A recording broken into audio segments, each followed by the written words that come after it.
Hello all, welcome to Sumi's health and beauty. எலும்புகளை வலுப்படுத்தும் உணவு வகைகளை பற்றி இந்த வீடியோவில் பார்க்க போகிறோம்.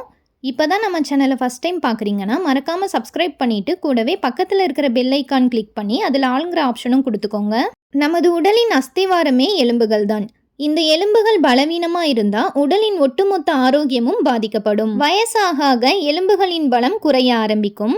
முன்பெல்லாம் வயதானவர்களுக்கு மட்டுமே எலும்புகள் பலவீனமாக இருக்கும். ஆனால் தற்போது 30 வயதை நெருங்கிவிட்டாலே பலருக்கு எலும்பு தேய்மானம் வந்துவிடுகிறது. இதனால் பலரும் மூட்டுவலி, முதுகுவலி, கைவலி என புலம்ப ஆரம்பித்து விடுகிறார்கள். பெரும்பாலானோர் உடல் எலும்புகள் பலவீனத்தால் பாதிக்கப்படுகின்றனர். கால்சியம் மற்றும் விட்டமின் டி குறைபாடால் எலும்புகள் பலவீனமாகின்றன. ஆரோக்கியமான எலும்பு வளர்ச்சிக்கு தேவையான அளவு கால்சியம் மற்றும் விட்டமின் டி சத்துக்களை எடுத்துக்கொள்ள வேண்டும். எலும்பை பலப்படுத்தும் உணவுகள் என்னென்னு பார்க்கலாம். கேழ்வரகு. 100 கிராம் கேழ்வரகில் 35 மில்லிகிராம் கால்சியம் உள்ளது. சொல்லப்போனால் சிறுதானியங்களில் மிக அதிக அளவு கால்சியம் சத்தை கொண்டது இந்த கேழ்வரகு தான். எனவே அடிக்கடி ராகி கஞ்சி, எண்ணெய் அதிகம் சேர்க்கப்படாத ராகி தோசை, ராகி புட்டு என்று சாப்பிட்டு வரலாம். இதனால் எலும்பின் வலிமை அதிகரிக்கும். நண்டு. கடல் உணவான இதிலும் கால்சியம் அதிகம் உள்ளது.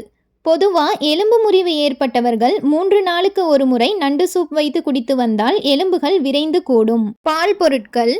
எலும்புகளை வலுவாக்க விரும்பினால் பால், பன்னீர், தயிர் போன்ற பால் பொருட்களை தினசரி எடுத்துக்கொள்ளலாம். பால் பொருட்களில் கால்சியம் மற்றும் விட்டமின் டி நிறைந்துள்ளது. மேலும் பால் பொருட்களில் அதிக புரதச்சத்தும் உள்ளது. ஆட்டுக்கால் சூப். ஆட்டுக்கால் எலும்பு மஜ்ஜையில் கால்சியம், பாஸ்பரஸ், மெக்னீசியம், இரும்புச்சத்து உள்ளிட்ட சத்துக்கள் நிறைந்துள்ளதால் ஆட்டுக்கால் சூப் வைத்து குடித்தால் எலும்புகள் வலுப்பெறும் மற்றும் எலும்புகள் கூடுவதற்கும் பெரிதும் உதவும். பிரண்டை.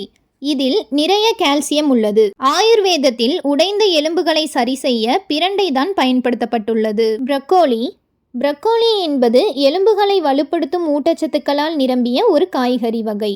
இதிலுள்ள கால்சியம், விட்டமின், மெக்னீசியம் ஆகியவை எலும்புகளின் ஆரோக்கியத்திற்கு முதன்மையாக இருக்கின்றது. கருப்பு உளுந்து. கருப்பு உளுந்திலும் கால்சியம் சத்து அதிகம் நிறைந்துள்ளது. எனவே அடிக்கடி கருப்பு உளுந்து சாப்பிடுவது எலும்புகளுக்கு மிகவும் நல்லது. 100 கிராம் பேரிச்சம்பழத்தில் 39 மில்லிகிராம் கால்சியம் உள்ளது. மேலும் இதிலுள்ள மெக்னீசியம் சத்து எலும்புகளை ஆரோக்கியமாக வைக்கும் என்பதால் தினமும் 2 பேரிச்சம்பழம் சாப்பிட்டு வரலாம்.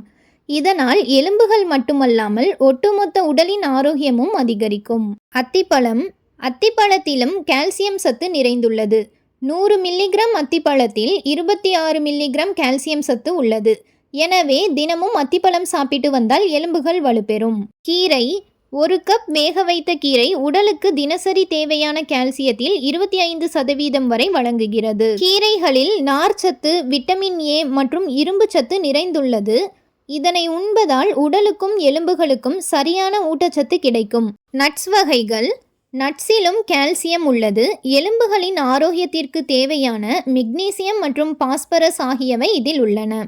வயதாகும் போது எலும்புகள் வலுவாக இருக்க நட்ஸ் சரியான ஊட்டச்சத்தாக இருக்கிறது. இவற்றை தொடர்ந்து உட்கொள்வதால் உங்கள் எலும்புகள் வலுவடைவதோடு பல ஆரோக்கிய நன்மைகளும் கிடைக்கும். ஆரஞ்சு. ஒரு ஆரஞ்சில் 60 மில்லிகிராம் அளவு கால்சியம் சத்து உள்ளது. இது நோய் எதிர்ப்பு சக்தியை அதிகப்படுத்துகிறது மற்றும் எலும்புகளுக்கு தேவையான கால்சியம் சத்து இதில் இருக்கிறது. கட்டாயம் ஆரஞ்சு சீசனில் இந்த பழத்தை தவறாமல் எடுத்துக்கொள்ளுங்கள். மீன்கள். மீன்களில் மத்தி, கெளுத்தி, சூறை போன்ற கடல் மீன்களில் ஒமேகா 3 கொழுப்பு அமிலம் மட்டுமல்லாமல் விட்டமின் டியும் பலமாக உள்ளது. மேலும் கால்சியம், செலினியம், பாஸ்பரஸ் போன்ற சத்துக்களும் இதில் உள்ளதால் இந்த வகை மீன்களை வாரம் 2 முறை சாப்பிட்டு வந்தால் விட்டமின் டியை எளிதாக பெற முடியும். சூரிய ஒளி. சூரிய ஒளியில் விட்டமின் டி அதிகமாக இருக்கு. எலும்பு முறிவு ஏற்பட்டவர்கள் தினமும் சிறிது நேரம் சூரிய ஒளியில் நிற்பது நல்லது. இந்த வீடியோ உங்களுக்கு யூஸ்ஃபுல்லாக இருந்தால் மறக்காமல் நம்ம சேனலை சப்ஸ்கிரைப் பண்ணிவிட்டு இந்த வீடியோக்கு ஒரு லைக் பண்ணிடுங்க. தேங்க்ஸ் ஃபார் வாட்சிங்.